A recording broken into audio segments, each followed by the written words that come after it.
అందరికీ నమస్కారం. ఈరోజు కథ హిట్లర్ ఎపిసోడ్ 249 వైఫ్ డ్యూటీస్. ఇక స్టోరీలోకి వెళ్తే హాస్ని ఆశ్చర్యకరంగా నిలదీసిన విరాట్కు జరిగిందంతా చెప్పాడు దాస్. ఆ కాన్వర్జేషన్లో అతను అడిగిన ప్రశ్నలన్నిటికీ తనకు తోచిన రీతిలో సమాధానం చెప్పాడు దాస్. ఆ రాత్రి ప్యాలెస్కు వెళ్ళిన అతనికి కావ్య వచ్చి క్యాండిల్ లైట్ డిన్నర్ అరేంజ్ చేశానని చెప్తుంది. అతను అందుకు నిరాకరణ చూపిస్తూ ఒక విధంగా ఆమెను తన ఇంటికి వెళ్ళిపోమని చెప్తాడు.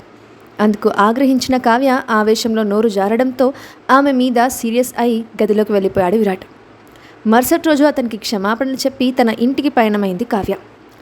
2 రోజుల తర్వాత కీర్తికి చెప్పి ప్యాలెస్కి బయలుదేరిన హాస్ని మెయిన్ గేట్ దగ్గర కనిపించిన వ్యక్తిని చూసి షాక్ అయిపోయింది. ప్యాలెస్ గేట్కి 100 అడుగుల దూరంలో కార్ పక్కన నిల్చొని కాల్ మాట్లాడుతున్న అనసూయ కనిపించింది. ఆమెను చూడటంతోనే, ఊరి దేవుడా, మాతో ఇక్కడేం చేస్తుంది, నన్ను గనక ఇక్కడ చూస్తే గ్రిల్డ్ చికెన్లా వేపుకు తింటుంది, ఆమె వెళ్ళే వరకు కనిపించకుండా దాక్కోవాలి అని టాక్సీ డ్రైవర్ను కాస్త ముందుకు తీసుకెళ్లమని హెచ్చరించింది. అదేంటి మేడం, మీరు ఇక్కడే కదా దిగాలి అని అడుగుతున్న అతని వైపు కళ్ళు ఉరిమి చూస్తూ, ఆ సంగతి నాకు తెలుసు, కానీ ముందు చెప్పింది వినవయ్య స్వామి, అసలే ఇక్కడ కడప రెడ్డమ్మ ఉంది, చూసిందంటే నా మీద బాంబు వేస్తుంది, దెబ్బకి నాతో పాటు నువ్వు కూడా చచ్చూరుకుంటావు అని భయపెట్టింది. నాకు అప్పుడే చచ్చిపోవాలని లేదు మేడం, అసలే ఇప్పటి వరకు ఒక్కసారి కూడా పెళ్లి కాలేదు అని ఆ డ్రైవర్ ఏడుపు ముఖం పెట్టి అక్కడి నుండి కాస్త ముందుకు తీసుకెళ్ళి ఆపాడు. ఇక అప్పుడు రిలాక్స్ అవుతూ, పెళ్లి చేసుకొని ఏం చేస్తావయ్యా, హ్యాపీగా సింగిల్ చింతకాయలాగా బ్రతకగా ఎందుకొచ్చిన కష్టాలు చెప్పు అని హితబోధ చేసింది హాస్ని. కడుపు నిండినవాడు ఎన్నైనా చెప్తాడు, పడ్డవాడికి తెలుస్తుంది బాధ ఎలా ఉంటుందో, మా బ్యాచిలర్స్ కష్టాలు పగవాడికి కూడా రాకూడదు అని తన మీద తానే జాలిపడ్డాడు డ్రైవర్. ఆ మాటకి, కోరి మరి బురదలో పడతామంటే నేనేం చెప్తానన్నా, అంతా నీ కర్మ, అనుభవించు అని డైలాగ్ వేసి వెనక్కి తిరిగిన ఆమెకు అనసూయ వెళ్ళిపోవడం కనిపించింది. దాంతో, భయా, ఇప్పుడు కార్ తీసుకెళ్ళి ఎంట్రన్స్ ముందు ఆపు అని చెప్పింది. కాసేపటికి క్యాబ్ గేట్ దగ్గర ముందు ఆగటంతో కిందకు దిగి అతనికి డబ్బులు పే చేసి లగేజ్ తీసుకొని గేట్ దగ్గరికి వెళ్తూ విరాట్కి కాల్ చేసి తను ప్యాలెస్కి వచ్చినట్లు ఇన్ఫర్మేషన్ ఇచ్చింది హాస్ని. ఓకే అని కాల్ కట్ చేసిన విరాట్ని తిట్టుకుంటూ గేట్ నుండి ప్యాలెస్ మెయిన్ డోర్కి 10 నిమిషాలు నడక ఉండటంతో నెమ్మదిగా అడుగులో అడుగు వేసుకుంటూ అటుగా నడిచింది. దాదాపు 20 నిమిషాల తర్వాత మెయిన్ డోర్ దగ్గరికి ఆపసోపాలు పడుతూ చేరుకున్న హాస్ని మెట్టు మీద కూర్చొని గాఢంగా ఊపిరి పీల్చుకుంటూ, ఇప్పటికి వచ్చానురా దేవుడా, అసలు ఈ విరాట్ గారిని ఇంత పెద్ద ప్యాలెస్ కట్టమని సలహా ఇచ్చిన వాడిని తన్నాలి, నడవలేక కాలు పడిపోయాయి, అమ్మా నొప్పి అని తిట్టుకుంటూ కూర్చుంది.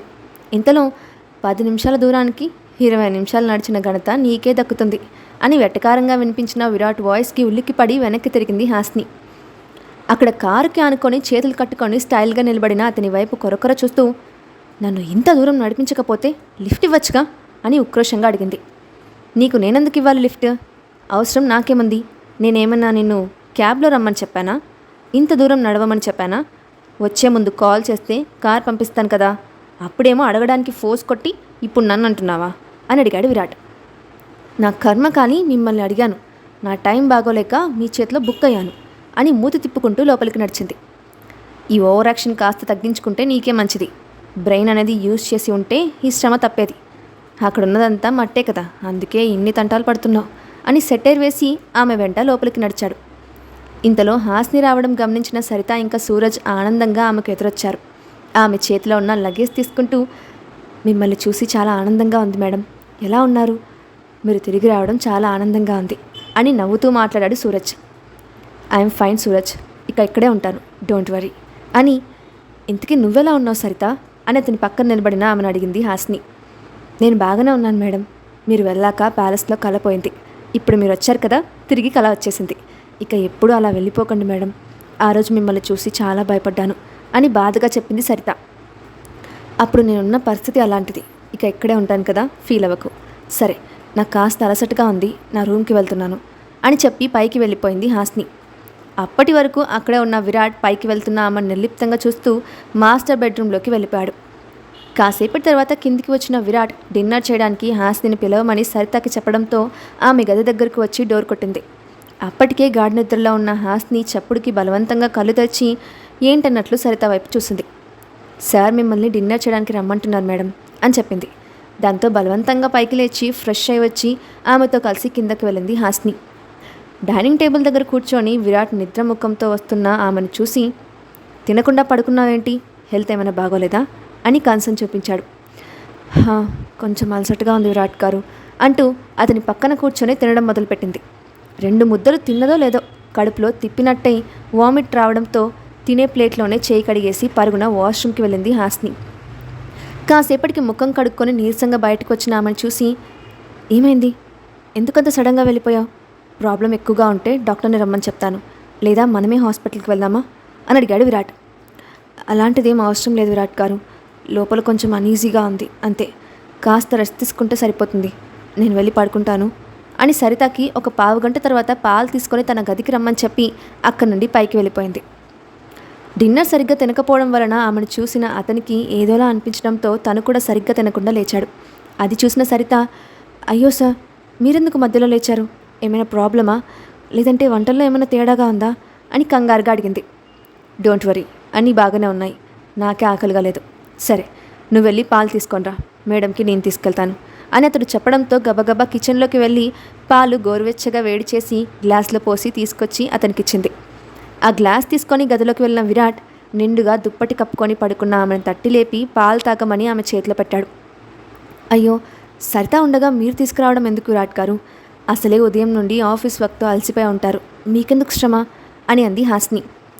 ఇందులో అంత కష్టమేముందని, ఫాస్ట్గా పాలు తాగేసి 5 నిమిషాల్లో గదిలోకి రా అని సీరియస్గా చెప్పి వెనుతిరిగాడు విరాట్. ఆ మాటలకి ఆమె గుండెల్లో డైనమైట్ పెరగడంతో, ఇప్పుడు అక్కడికెందుకు విరాట్ గారు, నాకు ఈ గది బాగానే ఉంది, అనవసరంగా నా వల్ల మీకు డిస్టర్బ్ ఎందుకు చెప్పండి, మీరు వెళ్ళి హాయిగా పడుకోండి అని కంగారుగా బదిలిచ్చింది. ఓహో అలాగా, నాకు డిస్టర్బెన్స్ అని నీకెప్పుడు చెప్పాను? అయినా భార్యాభర్తలు ఇద్దరూ ఒకే గదిలో పడుకుంటారు కదా, ఆ విషయం తెలియనట్లు ఎందుకు యాక్టింగ్ చేస్తున్నావు అని విసుగ్గా అడిగాడు. ఆ మాటకి ఏదేదో ఊహించుకొని, అది ఇప్పుడు నేను ఆ గదికి రావడం అవసరమా విరాట్ గారు? నేను పెట్టిన 3వ కండిషన్ అప్పుడే మర్చిపోయారా ఏంటి అని ఏడుపు ముఖంతో అడిగింది. ఈ ఐడియా ఏదో బాగుందే, ఇప్పటి వరకు నాకు అలాంటి ఉద్దేశం లేదు, కానీ ఇప్పుడు ఇంప్లిమెంట్ చేస్తాను. అయినా నాకు కండిషన్ పెట్టేంత ధైర్యం నీకుందా అని సూటిగా అడిగాడు. అతని వైపు బెదురుగా చూస్తూ, అంత ధైర్యం నాకు లేదు, కానీ కండిషన్ పెట్టక తప్పలేదు. మీ మీద నాకు నమ్మకం ఉంది, మీరు మాట తప్పరని అనుకుంటున్నాను అని కాన్ఫిడెంట్గా చెప్పింది.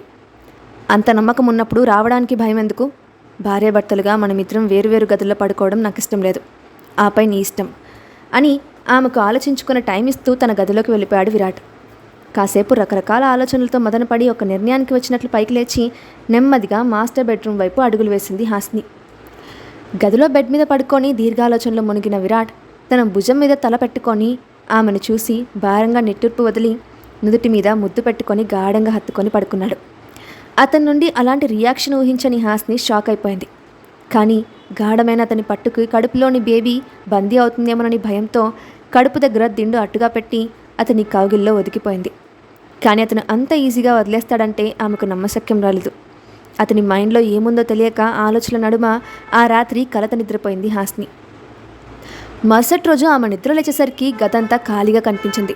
అప్పటికే టైం 10 గంటలు అవ్వటంతో కడుపులో ఉన్న బేబీ గుర్తొచ్చి గబగబా వాష్రూమ్ వైపు వెళ్ళి ఫ్రెష్ అయ్యి వచ్చి డైనింగ్ హాల్ వైపు నడిచింది. ఆమెను చూసిన సరిత ప్లేట్లో బ్రేక్ఫాస్ట్ వడ్డించడంతో తింటూ, విరాట్ గారు ఆఫీస్కి వెళ్ళిపోయారా, టిఫిన్ చేశారా లేదా అని అడిగింది హాస్ని. హా మేడం, సార్ ఉదయాన్నే రెడీ అయ్యి బ్రేక్ఫాస్ట్ చేసి బయటికి వెళ్ళిపోయారు అని చెప్పింది సరిత.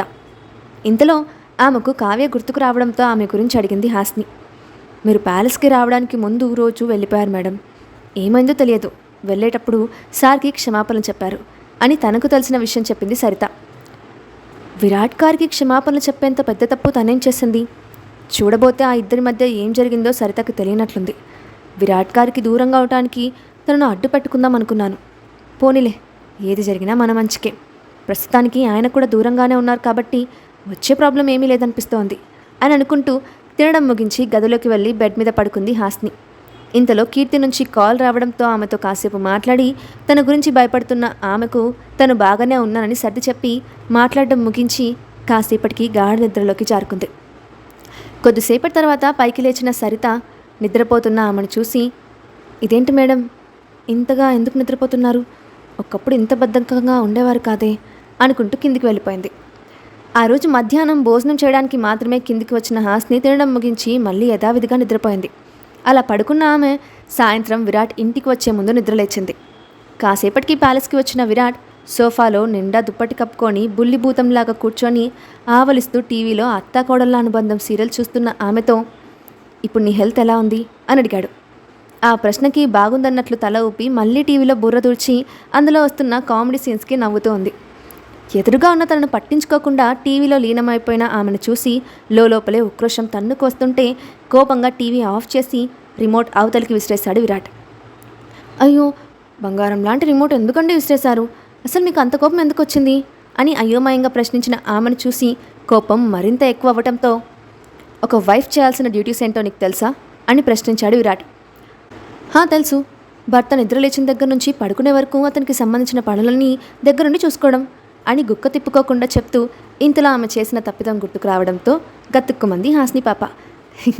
అని అతని వైపు చూసి వెర్రి నవ్వు నవ్వుతూ, ఐఎమ్ సారీ విరాట్ గారు, సీరియల్ కామెడీగా ఉండటంతో బాగా ఇన్వాల్వ్ అయిపోయాను అని పల్లికిలించి చెప్పింది హాస్ని. ఈడియట్, చూసింది చాలు కానీ నేను వెళ్ళి ఫ్రెష్ అయ్యి వచ్చేసరికి నా నైట్ వేర్ బెడ్ మీద ఉండాలి, నా థింగ్స్ అన్ని నీట్గా సర్ది ఉండాలి.